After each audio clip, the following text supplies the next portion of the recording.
Malice Darkblade has just entered the Total War world, and he's brought a bunch of his beasties along to the party. The Shadow and the Blade DLC brings new units for the Dark Elves, which not only gives them some new beastie large options, but also helps them deal with large themselves. So, let's have a look at these new units, and then we'll play a battle with them to see what the hell they can do.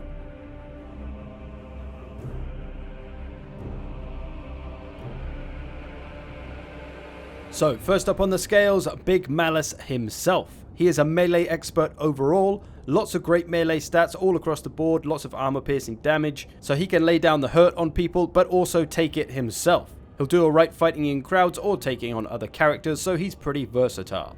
For some of his abilities, he has the Blood Price, which will greatly increase his damage and give him damage resistance, but will cause him harm. He also has the Demon's Curse, which again causes harm to him, but reduces the melee defense and leadership of any enemy nearby units.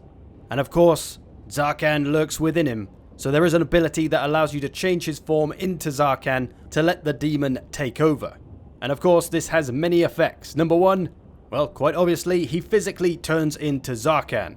Looks like a White Walker. Now, when he changes into this form, it completely refills his health. However, it degrades slowly over time. So if he's about to die, you can pop the transformation and he will get full health again. He also gets some stat boosts and a bunch of new abilities, such as Bloodstorm, which is an explosion spell that only damages enemies and gives him a damage resistance, and a Reaper of Souls, which is an AoE where he sucks the life out of everyone around him to take it for himself to absorb their hit points. Stronger against characters rather than multiple combatants. And he has one item, the Warp Sword of Cain, which will replenish his hit points but only when he's in melee, and it'll give him a small damage resistance. He also has one mount, a unique cold one called Spite. Obviously, that is what you call your pet when you're a Dark Overlord. So, Malice is a big tough melee character overall, essentially with 2 health bars. He is pretty expensive though, as melee lords go, so you're going to be paying the price for it. The blood price perhaps. If you don't want to fork out all that money on Malice, you can get your new cheapest Dark Elf Lord option, the High Beastmaster.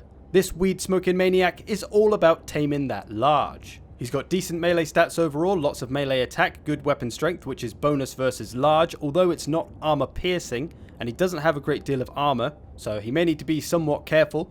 He is very quick on his feet though, which may help keep him out of trouble. He's going to be best though on one of his 2 mounts perhaps. He can come on a Scourge Runner Chariot, which makes him very quick at 92 speed, and not only turns him into a chariot, but gives him the Scourge Runner ranged attack as well, which is armor piercing and anti-large, so great for taking down those beasts. Or if you prefer him in the air, you can put him on a Manticore, but he loses that armor piercing damage, so great one for taking out large lords perhaps, getting after large creatures, single large monsters. And for a couple of his unique abilities, he's got Whiplash, which basically increases the charge damage that a charging unit will do. That can be cast on an ally, and another ability that will increase his damage and his bonus versus large. He also has the Tormentor Sword AoE item, which will lock nearby enemies in place and reduce their melee attack, and another item that can debuff nearby flying units. So overall, a powerful anti-large lord. Now for a hero with the Master. Kinda similar to the High Beastmaster in that he's anti-large, but instead of being a damage dealer, he's more focused on defense. He's got a lot of armor, a silver shield, a lot of melee defense, not so much damage or melee attack, but he does have armor piercing weapon strength as well as that bonus versus large of course, so he's a little more focused on staying alive. He also has 4 different mounts to choose from, a horse, a cold one, a chariot or a dark Pegasus, all of which keep him anti-large except for the chariot. He's got some fairly standard abilities as well as Guardian, which will give a physical resistance to a lord or hero, so he can act as a bodyguard a little bit. And for his items, he's got a Potion of Strength, which will increase his damage output, useful for the beast slaying, and another item that buffs nearby friendly troops. So another strong anti-large character choice, more focused on staying alive. And for the first new monstrous addition to the Dark Elves roster, the Bloodwrack Medusa. A hybrid missile and melee unit, although she's certainly stronger at range. A lot of armor piercing missile damage with fair range, and she has magical ammunition as well. In melee, she's not terrible but not great either, mostly because she doesn't have a lot of armor or melee defense, so she can take damage fairly quickly if you're not careful. She does have good weapon strength however, which is armor piercing. Her Fear and Terror is very useful as well if you do charge her into a melee fight, potential to scare off those low leadership units, so a nice dual role monster for the Dark Elves. If you're looking for a serpent lady with a bit more evil though, the Siren of Red Ruin may tickle your catastrophe. She is the Regiment of Renown version of the Bloodrack Medusa, very much the same deal of course, with better melee attack and melee defense, so she can be overall much better in melee, more missile damage, and her own direct damage AoE, Whale of Malice. So a similar role to the regular version, but she'll be a little bit more suited to melee with those better stats and that AoE ability. I should also mention that both of these snake ladies have 58 speed, which is pretty quick, so they'll have plenty of maneuverability to flank and get a better shot with their missiles, or just be difficult to catch. But if you love your serpent ladies enough, you'll stick them on a shrine. It operates kinda similar to the Bloodrack Medusa, doesn't have as good melee stats though, much lower in a lot of things, especially melee defense, but it does have more armor, and the missile attack is the same. Now the difference with this is that it can still use its missile attack while it's in melee, so it can kinda do both at the same time, which gives it a fair bit of damage output. It also comes with a couple of buffs, one that increases nearby friendly melee attack and leadership, and a debuff that reduces enemy leadership and melee defense, so it can help your troops do more damage essentially, although only when it's fighting in melee itself. Also has a couple of resistances, Fear and Terror, and Fire whilst moving. A nice damage dealing support option. Now if you prefer mowing your enemies down, then the Scourge Runner Chariot may have your name on it. While it operates like a regular chariot, charging around mowing people down, not staying in melee too long, look at that crappy melee defense, it does not want to hang around. Its strength is in its armor-piercing anti-large missile, which has really decent range, 150, that's nearly as much as most archers. It also has a 360 firing arc, so it can stay out of trouble and skirmish away, whilst keeping up its damage.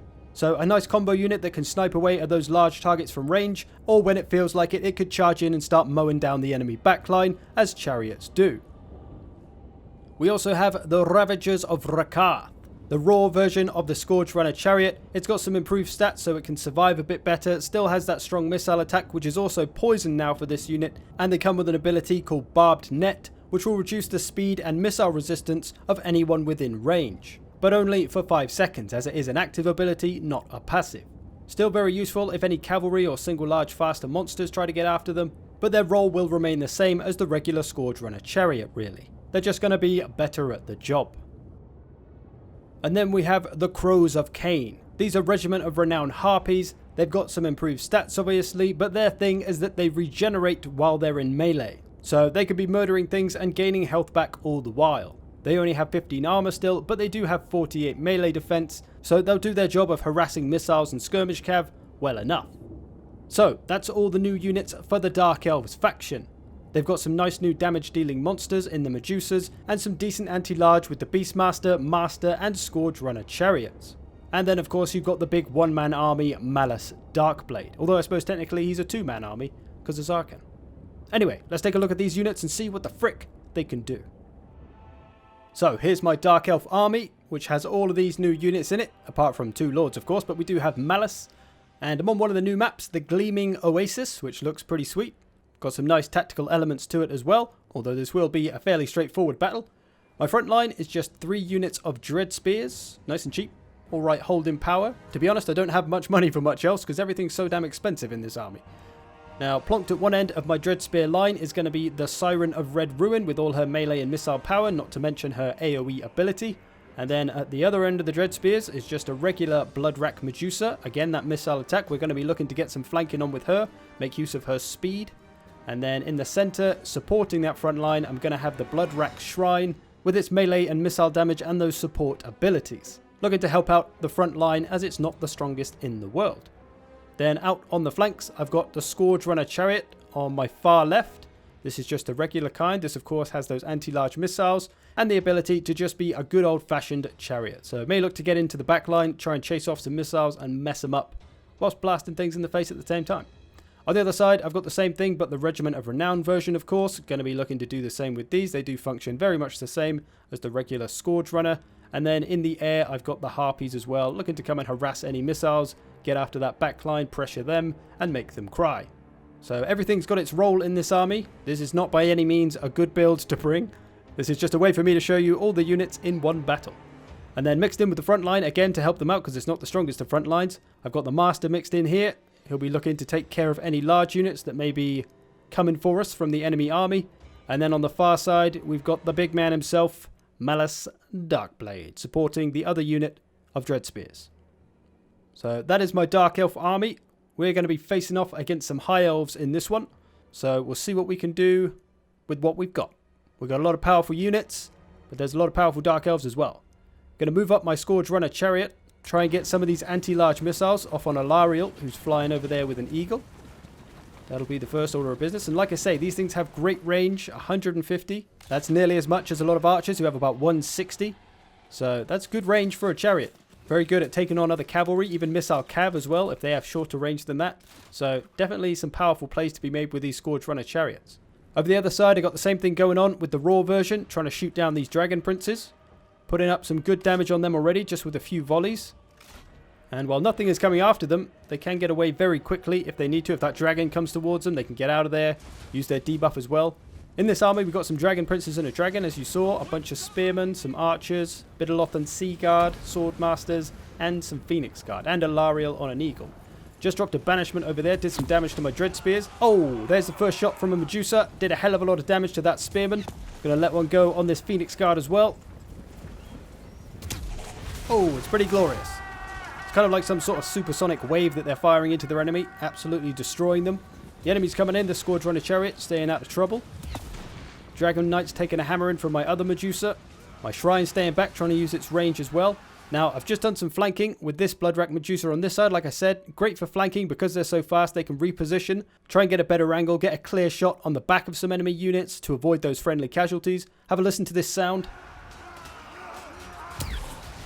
I am quite the fan of that sound. It sounds like a silent sniper rifle to me. Pretty rad. Let's see what else we got going on around here. There's a lot going on.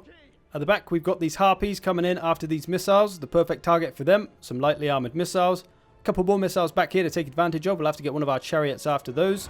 And back here, I've got the Siren. She's just dropped the Wail of Malice, sucking the life out of all the poor souls in her range. Just managed to break the Dragon Princes there. And in this middle section, there's some Sword Masters. So I've sent the Bloodrack Shrine in. You can see she's doing the melee work and also still doing the ranged work, trying to get those Sword Masters down. Buffing the troops, of course. This Medusa still blasting things in the back. Going to help out that middle section with all those Sword Masters. Some of the spears have routed. The Harpy still causing problems. I've charged in the Ravager Chariot as well. I'm leaving it here a little bit too long, so it is taking more damage than I'd like it to. I needed to micro it better. In the far distance, you can see Alariel chasing my other Scourge Runner Chariot. She's taken a fair bit of damage. She's down to pretty much half health. And that's them kiting the crap out of her. They've been shooting her this whole time she's been chasing them. A foolish move by her. The dragon's come in. It's come after Malice. He's down to about half health. He is after that bite of the dragon.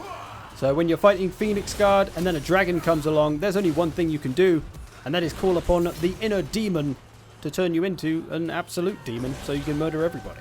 So we're going to switch Malice up, turn him in to Zarkan, and he is going to go to town on all his nearby foes. I'm going to pop all his abilities as soon as he turned, blow those Phoenix Guard to pieces.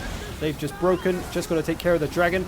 And I've had the Master tracking the dragon this whole time, waiting for him to land so he could go down and take care of him, and he is on it, stabbing that dragon right in the arse. My Dread Spears have been holding up well. Some of them are fairly battered, though. They're all fairly battered, actually. I've got the Shrine charging around, trying to use its terror to break these units. It does so successfully here. Going to get rid of those Spearmen. A lot of stuff running away for the High Elves now. The Siren back here, blowing up High Elves left and right.